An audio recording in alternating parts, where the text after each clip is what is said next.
What if Anakin was trained by the Force Part 2? If you have not seen Part 1, be sure to check that out before continuing. Driven by a longing he hadn't felt in years, Anakin sought out his mother, Shmi Skywalker. The memories of their separation, of her face filled with both sorrow and hope, had never faded. But as he made his way through the familiar streets and markets of Mos Espa, a sense of foreboding grew within him. When he finally learned of her fate, the news of Shmi's demise struck him like a physical blow. She had been taken by Tusken raiders and had not survived the ordeal. The pain of this revelation threatened to overwhelm him, a tempest of grief and rage brewing within. But Anakin, now deeply attuned to the Force, reached out with his senses, seeking the calm within the storm. Closing his eyes, Anakin extended his awareness to the world around him, to the life force of Tatooine itself, the scorching suns, the resilient creatures, the whispering sands. And there, amidst the chorus of life, he found her, not as a voice or a vision, but as a presence within the Force, serene and enduring. Shmi Skywalker had become one with the cosmic energy that bound the galaxy together, her spirit part of the great continuum of existence. In this moment of profound connection, Anakin understood the true nature of the Force more deeply than ever before. Life and death were not opposites, but part of an eternal cycle, a balance that he, as the chosen one, was destined to uphold. He knew now that death was not an end, but a transformation, a return to the source from which all life sprang. With this realization, Anakin's grief was tempered by a sense of peace. He knew that, though he and his mother were parted by the veil of mortality, they were forever connected through the Force, and in that boundless expanse they would be reunited in time. As the Clone Wars raged across the galaxy, tearing worlds apart and leaving countless lives in turmoil, Anakin Skywalker chose a path unlike any other. He saw the war not as a conflict to be won with lightsabers and armies, but as a wound upon the galaxy that needed healing. Understanding from his time beyond the confines of time and space that this tragic war was a necessary step towards a lasting peace, Anakin committed himself to a mission of restoration and hope. He traveled to planets scarred by the war, places where the shadow of battle had left communities shattered and landscapes desolate. With a heart heavy but hands willing, Anakin used his deep connection to the Force to aid these worlds. He brought water to parched lands, helped rebuild homes and temples, and inspired those who had lost everything to find strength in themselves and each other. His acts of kindness and courage became beacons of light in the darkness, stories told and retold, igniting sparks of hope across the galaxy. During his travels, Anakin encountered many children who had been left orphaned and alone by the war. Among them, he found individuals touched by the Force, their potential untapped and misunderstood. Remembering his own journey and the teachings of the Force priestesses, Anakin saw in these children a chance to create something new, a sanctuary where they could grow, learn, and find their own path in the Force, free from the dogma of the Jedi or the seduction of the Sith. Anakin established a haven on a secluded world, one untouched by the war and rich with the Force's presence. Here, amidst ancient forests and under the watchful eyes of towering mountains, Anakin and his foundlings built their home. It was a place of learning, but not of the traditional sort. Anakin shared with them the lessons he had learned, the balance of the Force, the importance of compassion, and the understanding that power should always be tempered with wisdom. Together, they explored the mysteries of the Force, not as master and apprentices, but as a family united by their connection to the life force that bound them. Anakin taught them to listen to the Force, to see it not just as a tool or a weapon, but as a guide and a friend. They learned to heal, to build, to protect, and to understand the delicate balance of all living things. As years passed, the legacy of Anakin Skywalker and his band of Force-sensitive foundlings grew. They became known across the galaxy not as warriors or sorcerers, but as healers, peacemakers, and guardians of the vulnerable. Their haven became a symbol of hope, a testament to the idea that even in the darkest of times, there is light to be found, not through conquest or dominion, but through kindness, understanding, and the unbreakable bonds of community. In the wake of the Jedi Order's collapse, Anakin and his order did not rush to fill the void left behind. Instead, they remained secluded, steadfast in their commitment to heal and safeguard those harmed by the galaxy's endless conflicts. They knew that the eradication of the Jedi was a dark chapter in the galaxy's history, but it was not the end.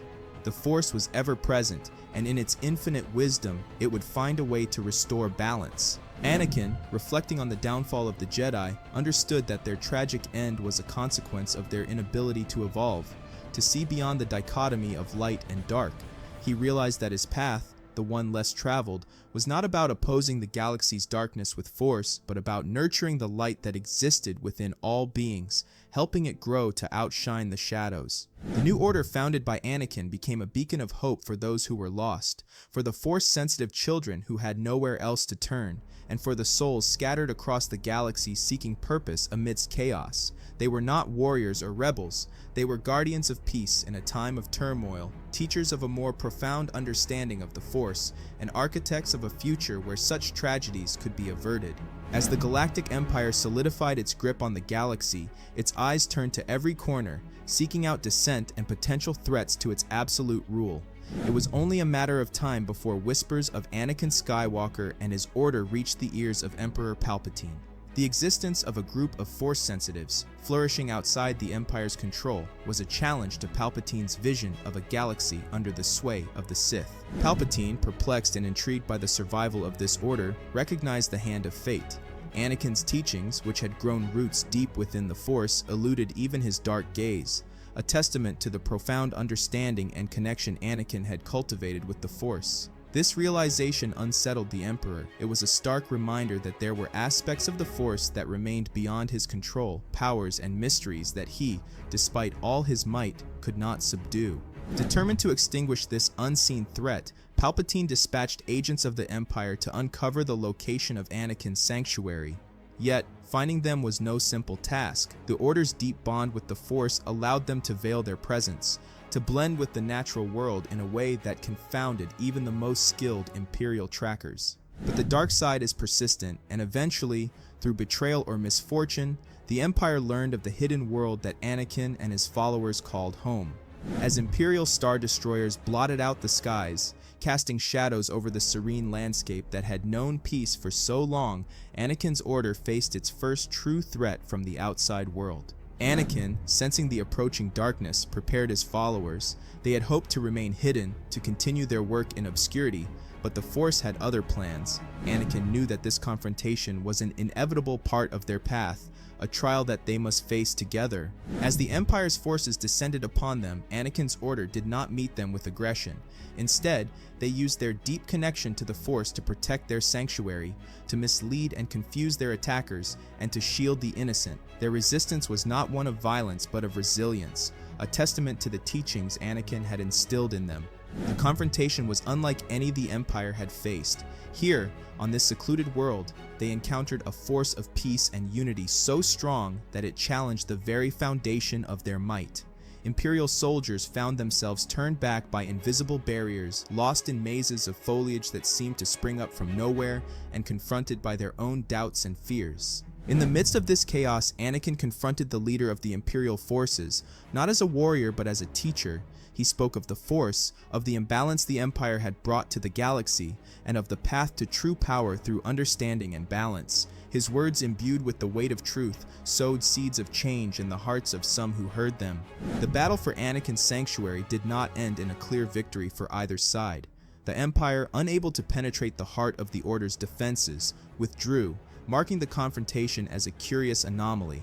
But the message was clear: the galaxy was changing, and the light of the Force could not be extinguished, not even by the darkest of powers. In the quiet aftermath of the Empire's retreat, Anakin Skywalker understood that the brief respite was merely the calm before a far greater storm. The Empire, its curiosity piqued and its pride wounded, would inevitably return with a force that its sanctuary, no matter how strong in the Force, could not repel. The safety of his followers, his foundlings, and the sanctity of what they had built weighed heavily on his heart. Anakin knew that the path ahead required a sacrifice that only he could make. Gathering his order, Anakin stood before them, a figure of calm resolve against the backdrop of uncertainty. He spoke of the journey they had embarked upon together, of the lessons they had learned, and of the light they had cultivated in a galaxy overshadowed by darkness. But most importantly, he spoke of trust. Trust in the Force and in each other. Anakin's words were a beacon, a guiding light for his followers to hold onto in the times ahead. Anakin Skywalker, once a slave, now a mentor and guardian of a new way, turned away from the home he had created and set forth on a path that would lead him directly to the heart of the Empire. He surrendered himself to Imperial forces, his presence a beacon that could not be ignored. The news of Anakin Skywalker's capture spread like wildfire through the ranks of the Empire, stirring whispers of curiosity and fear. The man who had evaded the Empire's grasp, who had created a sanctuary of light in the darkness, was now in their hands. It was a victory that Palpatine could not ignore, a challenge to his rule that he intended to extinguish personally. Anakin was brought before Emperor Palpatine, face to face with the architect of the galaxy's suffering. Palpatine, intrigued by Anakin's calm defiance, sought to understand the source of his power. He probed, tempted, and threatened, using all the tools at his disposal to break Anakin's spirit. Yet, the darker the Emperor's presence became, the brighter Anakin's light shone. It was a battle not of sabers, but of wills, a clash between the dark side's seduction and the unyielding strength of the Force. Anakin, with the clarity of one who had walked between worlds, spoke to Palpatine of balance, of the inevitable fall of the Empire, and of the enduring nature of the Force. His words, though falling on ears long closed to such truths, were a testament to his journey, to the lessons he had learned from the Force itself. Back at the sanctuary, Anakin's followers awaited, trusting in his words and in the Force. They prepared for the days ahead, ready to continue the legacy of their mentor, to spread the teachings of balance and compassion, and to stand as guardians of peace in a galaxy that so desperately needed it. Palpatine's frustration with Anakin's resilience and his unwavering connection to the Force reached its zenith. The Emperor, consumed by his desire for absolute control and enraged by Anakin's defiance, resolved that if he could not bend Anakin to his will, then Anakin must be destroyed. With a wrathful snarl, Palpatine unleashed torrents of dark side energy, lightning crackling from his fingertips, aimed with deadly intent at Anakin. But Anakin, grounded in the Force, raised his hand in calm defiance. The lightning, a manifestation of Palpatine's fury, was deflected in every direction by an unseen force. The throne room, a testament to the dark side's architect, began to shudder and crack, its opulence marred by destruction as the redirected energy seared the walls and shattered the illusions of grandeur. Palpatine, realizing his assaults were futile, ignited his lightsaber, a red blade that had ended the lives of countless foes. With a fury born of desperation, he charged at Anakin. Yet even in the face of such aggression, Anakin's connection to the Force was unshakable. He moved with a grace and awareness that rendered Palpatine's attacks not just ineffective, but clumsy. Anakin dodged every strike, not with fear or desperation, but with the serene certainty of one who walks in the light. In a final act of rage, Palpatine unleashed all the power at his command. A tempest of lightning aimed to obliterate Anakin. But Anakin, standing firm in the eye of the storm, did the unimaginable. He deflected the lightning back towards Palpatine, a mirror to the dark side's fury. The Emperor, engulfed in his own unleashed power, began to burn, the dark energy that he had wielded so confidently consuming him. The throne room became a crucible of destruction. The sheer magnitude of the energy unleashed was uncontrollable, and the entire chamber erupted in an explosion that tore through the heart of the Imperial Palace. The blast was a beacon, a final burst of light in the darkness, signifying the end of both Anakin Skywalker and Emperor Palpatine. The aftermath of the confrontation was a galaxy in shock. The death of the Emperor sent ripples through the Empire, loosening the iron grip it had on the galaxy. Anakin's sacrifice, though known to few, became a symbol of hope, a reminder of the power of the light and the strength of the Force. Back on the secluded planet, Anakin's followers sensed the moment of their mentor's passing. It was a loss that echoed in their hearts, a pain tempered by the peace of knowing that Anakin had become one with the Force. They mourned, but they also understood the magnitude of what Anakin had achieved, not just in confronting the Emperor, but in living a life that had sown the seeds of change across the galaxy. Anakin Skywalker's legacy was not defined by the wars he fought or the power he wielded, but by the lives he touched and the lessons he taught. His followers, inspired by his example, continued their work with renewed purpose. They spread out across the galaxy, healers and teachers, guardians of the peace that Anakin had fought for. In the end, Anakin Skywalker, the boy from Tatooine who dreamed of stars, the mentor who taught a new way, fulfilled his destiny.